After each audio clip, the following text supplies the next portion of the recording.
dari sebuah kepedulian menjadi gerakan pembangunan masyarakat. Setiap organisasi besar selalu berawal dari sebuah pertanyaan sederhana. Apa yang dapat dilakukan untuk membuat kehidupan masyarakat menjadi lebih baik? Bagi Yayasan Bisukma Bangun Bangsa, jawaban atas pertanyaan tersebut mulai diwujudkan sejak tahun 2009. Di tengah berbagai tantangan pembangunan di Kabupaten Tapanuli Utara, lahirlah sebuah gerakan sosial yang meyakini bahwa perubahan tidak cukup dilakukan melalui bantuan sesaat. Tahun 2009, Bisukma itu sudah hadir di Indonesia, hadir di Sumatera Utara, terkhusus di Tapanuli Utara. Jadi apa yang menjadi dasar pemikiran kita menghadirkan Bisukma di Tapanuli Utara adalah dengan semakin berubahnya kebutuhan lingkungan, perubahan zaman, maka diperlukan juga perubahan daripada setiap orang, terkhusus untuk generasi muda dalam menghadapinya. Dalam pengamatan kami bahwa di Tapanuli Utara itu mostly atau sebagian besar orang bercita-cita menjadi pegawai negeri, menjadi ASN. Sementara kita tahu bahwa negara kita ini kan sangat kaya dengan sumber daya alam atau sering disebut dengan bahwa Indonesia itu memiliki competitive advantage supaya negara kita ini nanti diawaki ataupun dikelola oleh orang-orang yang dapat mengelola sumber daya alam. Inilah yang kami usung waktu itu, judulnya adalah entrepreneurship dan leadership. Itulah tema yang kita usung di dalam menjalankan program Bisukma start di 2009. Di bawah inisiatif Dr. Erikson Sianipar, Bisukma mulai hadir sebagai organisasi yang berfokus pada pendidikan, pertanian, dan pemberdayaan masyarakat.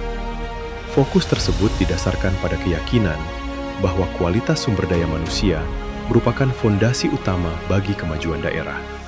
Sejak awal, berbagai kegiatan diarahkan untuk meningkatkan keterampilan masyarakat, memperkuat pengetahuan petani, serta membuka akses terhadap teknologi dan pendidikan.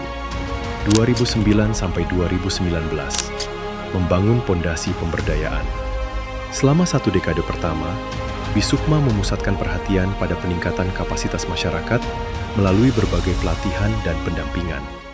Ketika kita mau mengharapkan satu perubahan, maka harus dimulai dulu dari perubahan cara berpikir atau paradigma berpikirnya. Inilah yang memang kita suguhkan kepada generasi muda agar cara berpikirnya berbeda. Maka materi-materi yang kita berikan itu lebih banyak materi yang menggugah, menginspirasi, dan memperkenalkan perkembangan yang terjadi di luar sana. Dalam profil resmi program organisasi penggerak, disebutkan bahwa lebih dari 6.000 masyarakat telah mengikuti berbagai program pelatihan yang difasilitasi Bisukma sejak organisasi ini berdiri. Capaian tersebut menjadi indikator bahwa organisasi telah membangun rekam jejak yang konsisten dalam pemberdayaan masyarakat. Ketika Yayasan Bisukma Bangun Bangsa dipercaya menjadi bagian dari program organisasi penggerak POP, Kementerian Pendidikan, Kebudayaan, Riset, dan Teknologi.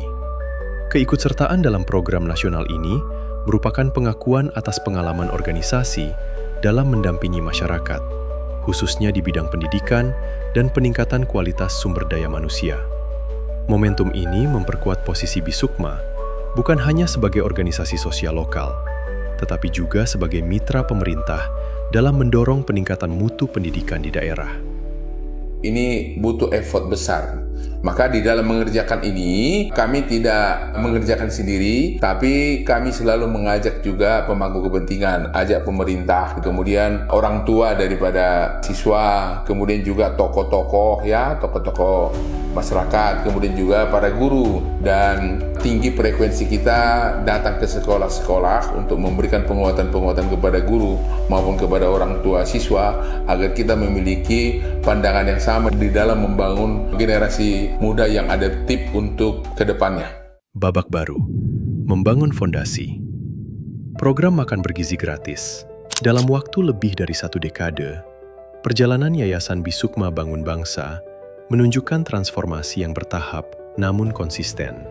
Berawal dari gerakan pemberdayaan masyarakat pada tahun 2009, organisasi berkembang menjadi mitra pemerintah dalam pendidikan, memperluas dampaknya melalui pelatihan ribuan warga, dan kini berkontribusi dalam pelaksanaan program makan bergizi gratis sebagai bagian dari upaya membangun generasi Indonesia yang lebih sehat.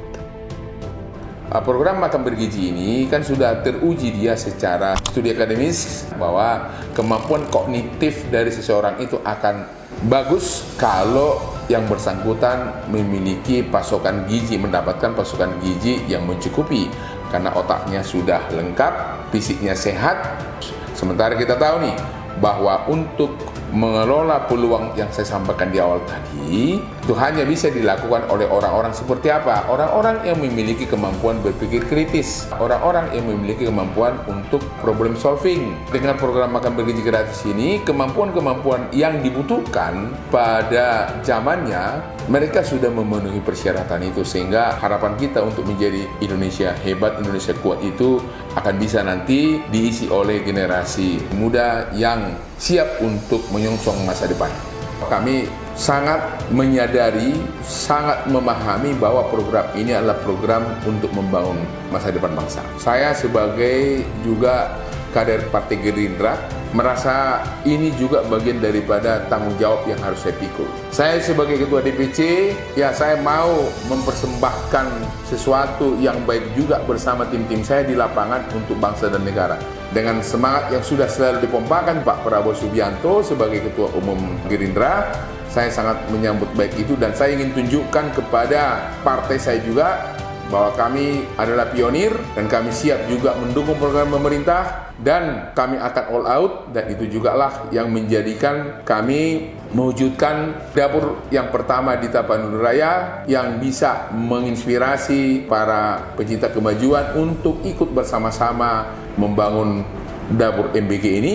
Dan di lapangannya memang bahwa apa yang kami rencanakan, apa yang kami idam-idamkan itu di Tapanuli Utara terwujud, dan pada posisi beberapa bulan yang lalu kami catat bahwa Tapanuli Utara memiliki jumlah dapur yang relatif lebih banyak dibandingkan kabupaten-kabupaten lain di Tapanuli Raya.